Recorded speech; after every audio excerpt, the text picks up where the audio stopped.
আসসালামু আলাইকুম রহমতুল্লাহি ওয়া বারাকাতুহু। এখন আমরা আরাফাতের ময়দানে অবস্থান করছি। আলহামদুলিল্লাহ, আল্লাহ পাকের মহান শুকরিয়া। আরাফাতের এই পবিত্র দিনে আল্লাহ পাক আমার মতো গুনাহগার বান্দাকে এখানে উপস্থিত রেখেছে। আপনারা দেখছেন তাঁবুর বাইরে প্রচুর গরম, এবং এখানে যে মানুষজন বাইরে ঘোরাঘুরি করার জন্য সৌদি সরকারের তরফ থেকে নিষেধ করা হয়েছে। এজন্য আনাগোনা কম, তারপরেও বাথরুমে প্রচুর সিরিয়াল, এবং বাথরুমের এই দিকে মানুষের একটু ভিড় দেখা যাচ্ছে। সিরিয়াল দিয়েই বাথরুমে যেতে হয়। তো এখানে হাজী সাহেবগণরা তাদের খাবার বন্টনে ব্যস্ত আছেন। এই সামনে দেখছেন আপনি পাহাড়, সামনে এখন জোহরের রক্ত চলছে। জোহরের রক্ত এবং আসরের নামাজ একসাথে এক আজানে দুই তাকবীরে পড়ার জন্য আল্লাহ রসুলের সুন্নাতের বিধান রয়েছে। আমরা সেভাবেই পালন করব ইনশাআল্লাহ।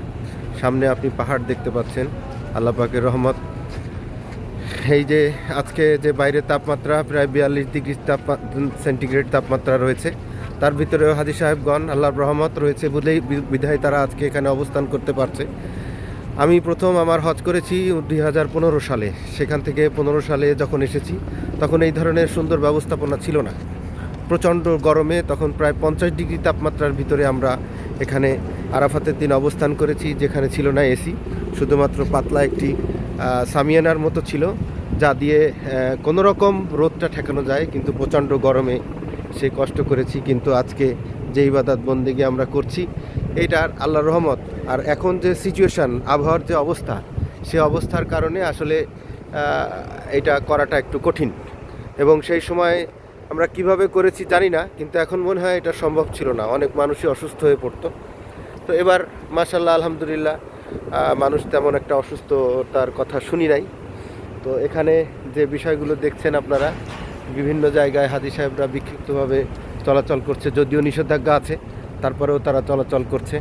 কিছু গাড়ি দেখা যাচ্ছে যে গাড়িগুলো এখানে চলছে, তারা হচ্ছে আইন শৃঙ্খলা রক্ষাকারী বাহিনী সহ ভলেন্টিয়ার যারা আছে, সৌদি গভর্নমেন্টের যারা অনুমোদিত, তারা ছাড়া আর কাউকে আসলে বাইরে তেমন দেখা যাচ্ছে না।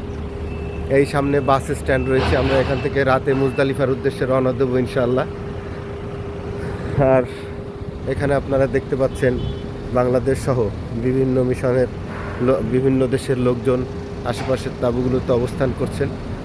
তো আমরা আজকে আল্লাহর কাছে যেন আমরা সঠিকভাবে চেয়ে আমাদের মাফটা করাই নিয়ে যেতে পারি, সেটার জন্য আমরা চেষ্টা করছি। আল্লাহ পাক আমাদেরকে আজকের আরাফাতের দিনের যে কার্যক্রম সঠিকভাবে পালন করে আমরা যেন এখান থেকে যেতে পারি, সেজন্য সবার কাছে দোয়া প্রার্থী। আসসালামু আলাইকুম।